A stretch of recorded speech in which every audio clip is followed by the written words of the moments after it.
Joy Taylor making the rules. Let's not compare guys who have never played in the NFL to Tom Brady. Yeah. Please, let's not do this. Well, Joe Namath has added his name to the list of people who see similarities between two quarterbacks. The Alabama quarterback reminds me a bit of, maybe I wouldn't call it slow, but gradual footwork that developed into good footwork of a guy that came out of college and he's won 7 Super Bowls. Jones is not fleet of foot, but he might be the best player of the bunch. I do see Jones comparable to Brady when he was coming out, maybe even ahead of Brady when Brady was coming out of Michigan. No, that's not the case. He's not as good as Tom Brady. Tom Brady got drafted by a baseball team. Tom Brady was a better athlete. Tom Brady's bigger. Tom Brady had a better arm. Look, nobody gets credit for Tom Brady except for Tom Brady. Tom Brady got drafted in the 6th round, okay? Right. So I don't want to hear about we were taking a risk on this guy. No, he got drafted in the 6th round. Nobody knew anything about Tom Brady coming out of college, all right? Tom Brady is responsible for Tom Brady's success. However, Tom Brady did get paired with Bill Belichick, who is widely considered to be the greatest coach of all time. So that's what's going to happen. That's what we're talking about here. It's also, I feel like it's disrespectful to Tom Brady. It's just a smidge disrespectful to Tom Brady. People are also saying this. Here's what I hear. Well, if he ends up like Kirk Cousins, then the Niners are good. And my takeaway is you would have given up multiple first-round picks. Kirk Cousins got drafted in the 4th round. Right. Or third or 4th round. Like, no. I'm not saying Mac Jones can't play in the league. The Niners gave up multiple first-round picks to get him. You got to be better than Kirk Cousins if that's what you're giving up. You have to be better than Kirk Cousins, and similar to what's happening with Miami and Tua, you're going to be compared to your draft class.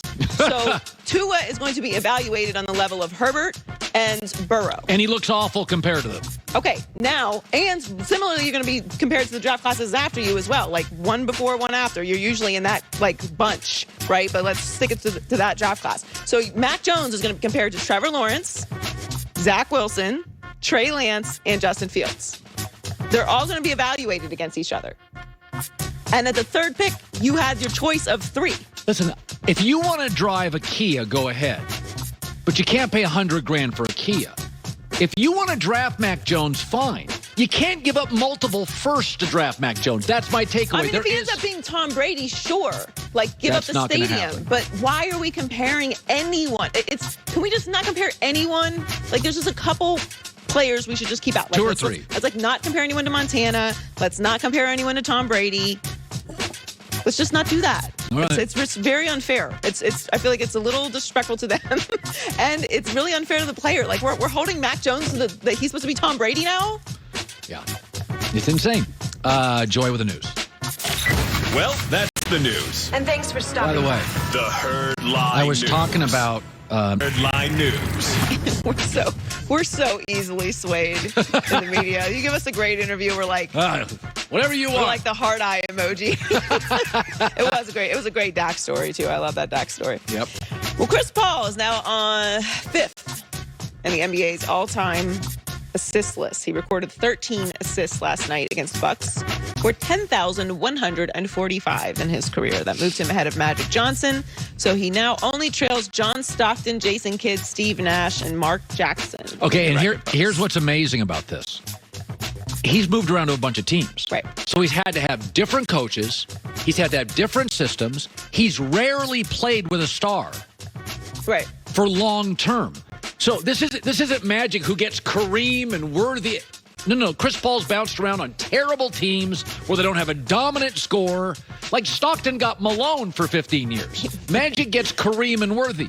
Chris Paul gets a bag of chips and boom, 5th all time. No, yes. If you look at the teams he's been on, that's what makes this all the more impressive. He's averaging 15.7 points, 4.63 rebounds, and 8.8 assists. Where do you think he'll finish in the MVP voting? I don't even know if he has odds right now. What do you mean? He has no odds? I mean, I don't know. He did a couple of weeks ago. That is so embarrassing for the league. He's 150 to 1, I think. It's so stupid. What is that, 4th? 5th? Look, We just discussed this at the top. You gave your very controversial MVP list, which has Chris Paul as MVP. It was controversial? No, I think they just need to define what the MVP is and really, truly stick to most valuable. Most valuable. And it's not a postseason award, so I don't mind that what happens, that this award is reflective of what happens during the regular season, because so often fans are like, well, they didn't do anything in the postseason. Like, it's not about the postseason. Yeah, there is a postseason the votes are in. award. It's called the Finals MVP. Right. And sometimes that goes to people that we don't understand. Right. So it's a regular season award, and I'm okay with that, because the regular season should have some value. Like, we're constantly talking about, how it's diminished every single year because of players not playing and whatnot. So I do think he is the MVP this year. They're second in the West. They're 41-16. But he's tied for 12th on Fox Bet for MVP. Devin Booker has better odds than him. Oh, okay. That is so embarrassing. Devin Booker's got better odds. Oh, my God. Honestly, give up your media credentials. Honestly. Listen, Devin Booker's an amazing player, but Devin Booker was on the team last year. And wasn't that valuable in terms of wins? Because that's not what it's about. It's not who is the best player or who is having the best season. Or who is more fun to watch. Or who has the best story. It's what is most valuable. Devin Booker's got better odds. Yes. So Anthony Davis is only days away from making his Lakers return. Frank Vogel said that AD got some good work in on Monday and has a chance to come back for their game Thursday against the Mavs, but the team does plan to limit him to around 15 minutes per game.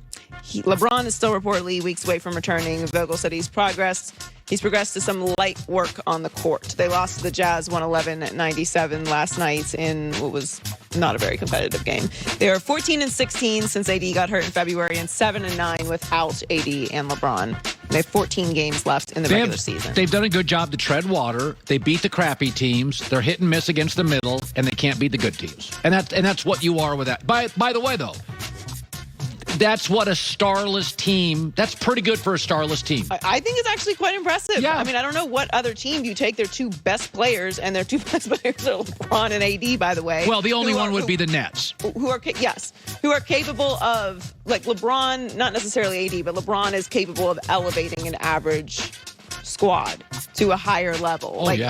We haven't really seen AD do that. So, yes, I think the Nets are probably the only other team where you take their top two stars, but the Nets have three. Right. The Lakers do not. So, yes, I think they've done a good job of treading water. I hope that they can get LeBron and AD back while there's still some regular season games left, because there is some value to getting back into basketball shape and getting, not doing that work in the playoffs. They're fifth in the West right now. All right, so I thought I made this